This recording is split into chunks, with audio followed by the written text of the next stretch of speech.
खबर अमेरिकी राष्ट्रपति की ईरान को धमकी। अमेरिकी राष्ट्रपति ईरान को धमकी दे रहे हैं। अमेरिका पर आंच आई तो अंजाम बुरा होगा। अमेरिकी राष्ट्रपति डोनाल्ड ट्रंप का एक्सपोस्ट इस वक्त आपके सामने। The US had nothing to do with the attack on Iran tonight.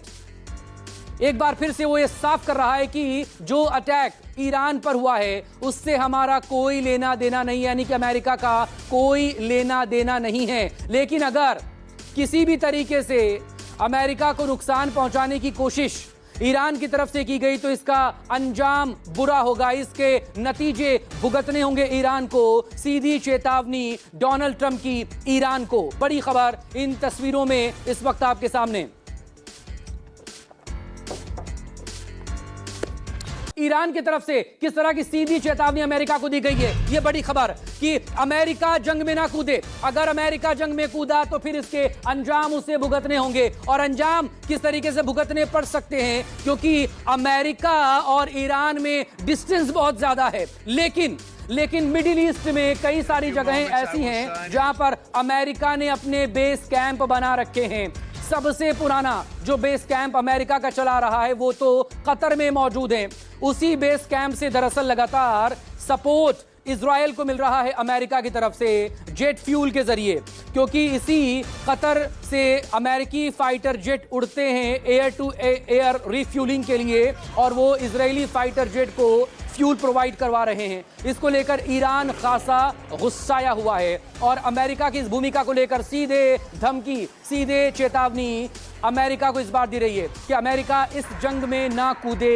ये ईरान की तरफ से साफ किया गया है। एक और बड़ी खबर आपके सामने, लगातार बैक टू बैक मेरे साथ फॉर्मर डिप्लोमेट इस वक्त यहां पर जुड़े हुए हैं। सिंघल साहब, प्लीज जरा बताएं अमेरिका की भूमिका को लेकर। और अमेरिका की भूमिका को लेकर सवाल यहां पर हो रहा है कि एक बार फिर से डोनाल्ड ट्रंप की तरफ से ये क्लैरिफिकेशन देने की कोशिश की गई है उनके ऑफिशियली एक्सपोज के जरिए कि दरअसल इन हमलों से अमेरिका का कोई लेना देना नहीं है। अगर अमेरिका को टारगेट करने की कोशिश की गई ईरान की तरफ से तो इसके नतीजे गंभीर होंगे। दूसरी तरफ ईरान कह रहा है कि अमेरिका दूर रहे।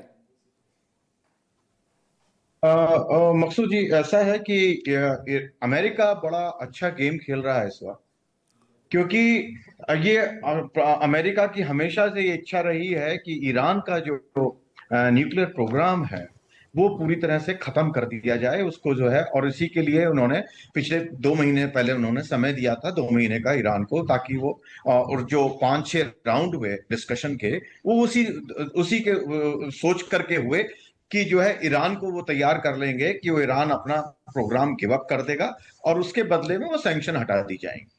तो जहां तक इजरायल और अमेरिका के ऑब्जेक्टिव का सवाल है, दोनों के एक ही ऑब्जेक्टिव है कि ईरान का जो न्यूक्लियर प्रोग्राम है वो पूरी तरह से नस्तनबूद कर दिया जाए और बंद कर दिया जाए, वॉलंटरीली और बाय फोर्स। दूसरी तरफ जब इजराइल ने अटैक किया तो अमेरिका ने अपना पूरी तरह से पल्ला झाड़ लिया, कह करके कि भाई हमारे को तो मालूम नहीं था और हम इसमें कोई इन्वॉल्वमेंट हमारा नहीं है। लेकिन साथ साथ उन्होंने अपने जो मिडिल ईस्ट में जो भी वल्नरेबल प्लेसेस थे वहां से अपने डिप्लोमेट्स और जो भी सिक्योरिटी करनी थी उन्होंने वो सब जगह से सिक्योरिटी की। अपना जो है उन्होंने एयरक्राफ्ट कैरियर भी उस एरिया में भेज दिए हैं, तो विच वो क्लियरली इंडिकेट करता है कि उनको अवेयरनेस थी, ये नहीं है कि वो नहीं कह उनकी नहीं थी। और साथ साथ अमेरिका जो प्रेसिडेंट है, प्रेसिडेंट ट्रंप, एक तरफ तो वो कह रहे हैं कि भाई हमारी कोई जानकारी नहीं है, दूसरी तरफ कह रहे हैं कि इजराइल ने जो किया वो ठीक किया और जो है ये ऐसा होना चाहिए। तीसरी तरफ जो है वो अभी जो है उनकी बातचीत भी चली है, प्रेसिडेंट पुतिन से भी डिस्कशन हो रहा है उनका।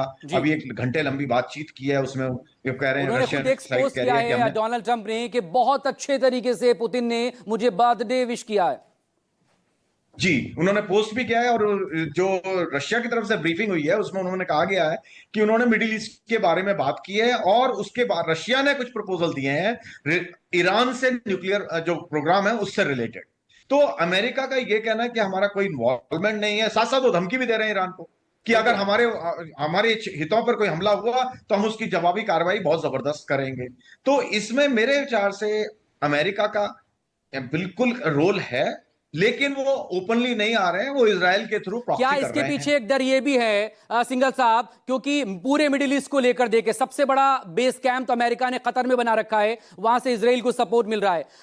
कुल मिलाकर जिस तरह की रिसर्च हुए हैं या जिस तरह के मीडिया के हवाले से खबरें, 90,000 के आसपास पूरे मिडिल ईस्ट में अमेरिकी सैनिक हैं, और कोई भी अमेरिकी प्रेसिडेंट ये अफोर्ड नहीं कर सकता कि किसी भी एक अमेरिकी सैनिक का कॉफिन ताबूत में लिपट कर अमेरिका पहुंचे, बड़ा नुकसान हो जाएगा।